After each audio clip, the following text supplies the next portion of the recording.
జాతీయ కులగణనలో బీసీలకు సరైన ప్రాధాన్యం ఇవ్వాలని ప్రభుత్వ విప్ ఆది శ్రీనివాస్ డిమాండ్ చేశారు.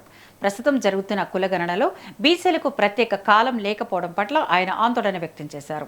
ఎస్సీ, ఎస్టీ కాలంల తర్వాత బీసీలకు కూడా ప్రత్యేక కాలం ఉండాలని, అదనంగా 34వ కాలంను చేర్చాలని సూచించారు. బీసీల అసలు సంఖ్యను నిర్ధారించడం కేంద్ర ప్రభుత్వ బాధ్యతని ఆది శ్రీనివాస్ స్పష్టం చేశారు.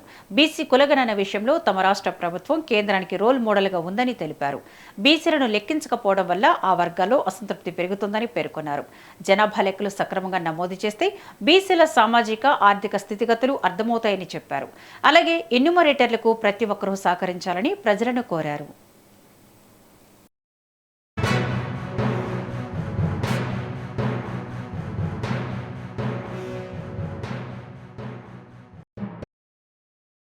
గౌరవ ముఖ్యమంత్రి రేవంత్ రెడ్డి గారు తెలంగాణలో కుల గణనలో బీసీలకు 42% రాజకీయ రిజర్వేషన్ ఇవ్వాలని చెప్పినటువంటి క్రమంలో ఏ విధంగా అయితే కులగణన జరిగిందో ఆ విధంగా జరిగిన లెక్కల్లో ముందుకు పోవాల్సిన అవసరం ఉంది.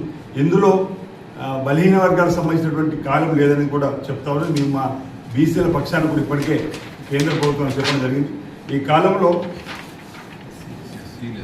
ఎస్సీ, ఎస్టీ కాలం ఉన్నటువంటి తర్వాత బీసీల కాలం కూడా ఉండవలసిన అవసరం ఉందనేటువంటిది ఏదైతే దేశవ్యాప్తంగా కూడా ఇటీవల బీసీ సంఘాలు జనాభా లెక్కలలో కుల ప్రాతిపదికలు కూడా ఎస్సీల సంఖ్య, ఎస్టీల సంఖ్య తెలుసుకునే క్రమంలో బీసీల సంఖ్య కూడా తెలుసుకోవాల్సినటువంటి అవసరం, బాధ్యత ఈ కేంద్ర ప్రభుత్వంపై ఉన్నందని మాట సందర్భంగా చెప్తారు. ఎందుకంటే రాష్ట్ర ప్రభుత్వం గతంలోనే ఈ బీసీల లెక్కను కూడా తీసినటువంటి సందర్భం తెలంగాణ ఉంది. కాబట్టి తెలంగాణ దేశానికి రోల్ మోడల్ అయ్యే విధంగా రేవంత్ రెడ్డి గారు సర్కార్ తీసుకున్న నిర్ణయం ఈరోజు ఒక రకంగా ఈ జనాభా లెక్కలకు సంబంధించి, జనగణనకు సంబంధించి ఆలస్యమైనటువంటి సందర్భాన్ని కూడా ఈరోజు కులగణన జరిగిన తర్వాత కొంచెం ముందుగా వస్తున్నటువంటి సందర్భంలో నేను కేంద్ర ప్రభుత్వానికి ఈ సందర్భంగా ఈ 33 కాలంలో మరో 34వ కాలం